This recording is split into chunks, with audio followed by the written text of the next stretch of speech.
ಯಾಕೆ ಹೇಳಕ್ಕೆ ಬಿಡ್ತಾ ಇಲ್ಲ ತಗೊಂತ ಈಗೇನು ಧಮಕಿ ಹಾಕಿ ಕಳಿಸಿದ್ರೆ ನಾನು ಅವ್ರು ಕನ್ವಿನ್ಸ್ ಮಾಡ್ತೀನಿ ಸರ್, ಮಾತಾಡ್ರಿ ಏನು ನಡೆದಿದೆ ಅದು ಹೇಳಿ ಅಂತ ನಾನು ಮಾತಾಡ್ತೀನಿ, ನಿಮ್ಮ ಮುಂದೆ ಮಾತಾಡಿಸ್ತೀನಿ. ಒಟ್ಟಾರೆ ಸರ್ ಇವತ್ತಿನ ಬೆಳವಣಿಗೆಗಳನ್ನ ಹೇಳಿದ್ರೆ ಸರ್, ಈ ರೀತಿಯಾದಂಥ ಒಂದು ಕೇಸ್ ಆಗಿತ್ತು ಕೊನೆಗೆ ಸರ್.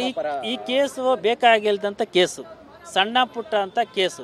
ಇದನ್ನು ಪೊಲೀಸರೇ ಇಷ್ಟೊಂದು ಕಾಂಪ್ಲಿಕೇಟ್ ಮಾಡಿ ಇಷ್ಟೊಂದು ಜನಕ್ಕೆ ಮಾಡಿ ಸೋಷಿಯಲ್ ಮೀಡಿಯಾವರು ತಮ್ಮ ಮೀಡಿಯಾವರು ಸಹಕಾರ ಇಲ್ಲದೆ ಮತ್ತು ಪಕ್ಷದ ಕನ್ನಡ ಪರ ಸಂಘದ ಪಕ್ಷಗಳಿದ್ರೆ ಅವ್ನಿಗೆ ನ್ಯಾಯ ಸಿಗ್ತಾ ಇರಲಿಲ್ಲ. ಇವತ್ತು ಹೇಳ್ತೀನಿ, ಇಷ್ಟೆಲ್ಲ ಪ್ರೊಟೆಸ್ಟು ಏನು ಆಗದೆ ಇದ್ದರೆ ಅವನ್ನ ಜೈಲಿಗೆ ಹಾಕ್ತಾಯಿದ್ರು ಸರ್. ತಾವೆಲ್ಲರೂ ಸಹಕಾರ ಕೊಟ್ಟಿದ್ದಕ್ಕಾಗಿ ಅವನನ್ನು ಇವತ್ತು ರಿಲೀಸ್ ಮಾಡಿ ಕಳಿಸ್ಯಾರ. ಯಾಕೆ ಜ್ಞಾನ ಇಲ್ವಾ, ನೆನ್ನೆ ಬಿಡಬೇಕಂತ ಜ್ಞಾನ ಇಲ್ವಾ? ಇದು CC ಕ್ಯಾಮ್ರಾ ಫುಟೇಜ್ ನೋಡಿದ ಮೇಲೆ ಪೊಲೀಸರು ಗೊತ್ತಿಲ್ವಾ? ಹಂಗಾದ್ರೆ ಸಾರ್ವಜನಿಕರು ಬಂದು ಈ ಪೊಲೀಸ್ ಠಾಣೆಯಲ್ಲಿ ಒಂದು 500 ಜನ ಸೇರಿ ಪ್ರೊಟೆಸ್ಟ್ ಮಾಡಿದ್ರೇ ಬಿಡ್ತಾರಾ?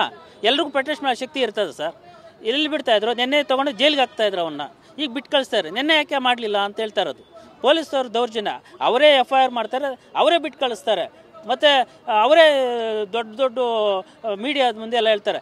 ಅಭಿ, ಪಾರ್ಟ್ನರ್ಶಿಪ್ ಫರ್ಮ್ ಸ್ಟಾರ್ಟ್ ಮಾಡಬೇಕಾ ಅಥವಾ ಪ್ರೈವೇಟ್ ಲಿಮಿಟೆಡ್ ಕಂಪನಿ ಸ್ಟಾರ್ಟ್ ಮಾಡಬೇಕಾ? ಕನ್ಫ್ಯೂಷನ್ ಯಾಕೆ? ಒಬ್ಬ ಎಕ್ಸ್ಪರ್ಟ್ ಜೊತೆ ಮಾತಾಡು. ಎಕ್ಸ್ಪರ್ಟಾ? ಎಲ್ಲಿ? ಬಾಸ್ ವಾಲಾ.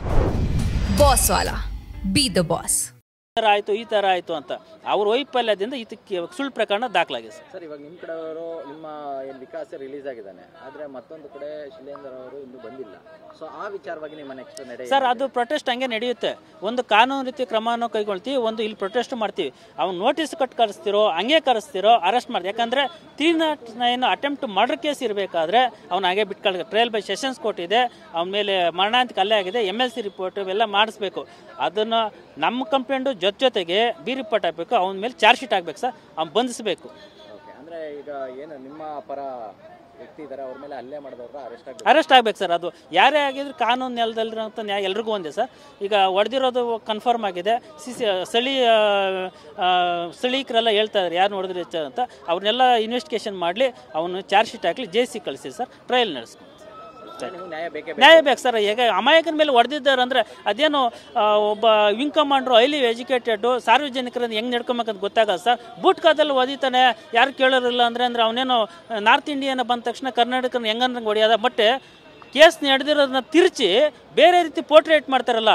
ಕರ್ನಾಟಕದವ್ರು ಕನ್ನಡ ಮಾತನಾಡಲಿಲ್ಲ ಅನ್ನೋ ಕಾರಣಕ್ಕೆ ಹಿಂದಿಯವ್ರನ್ನ ಹೊಡೆದ್ರು ಅಂದ್ಬಿಟ್ಟು ನ್ಯಾಷನಲ್ ಲೆವೆಲಲ್ಲಿ ಬೇರೆ ಬೇರೆ ವಿಚಾರಲ್ಲಿ ನಡೆಸ್ತಾರಲ್ಲ ಸರ್, ಅದು ಭಾಳ ಅಕ್ಷಮ್ಯ ಅಪರಾಧ ಸರ್. ಅದು ಬೈ ಇಂಟೆನ್ಷನ್, ಅದು ಅನಾಗರಿಕತೆ ಮತ್ತೆ ಗೊತ್ತಿಲ್ಲದೆ ನಡೆದಿರುತ್ತಲ್ಲ. ಇಂಟೆನ್ಷನ್ವಾಗಿ ಸಮಾಜನ ಎತ್ತುಕಟ್ಟಿ ಒಂದು 2 ಮಾತನಾಡೋ ಭಾಷಿಕರನ್ನು ಬೆಂಕಿ ಹಚ್ಚಕ್ಕೆ ಮಾಡ್ತಾ ಕೆಲಸ ಅವನು.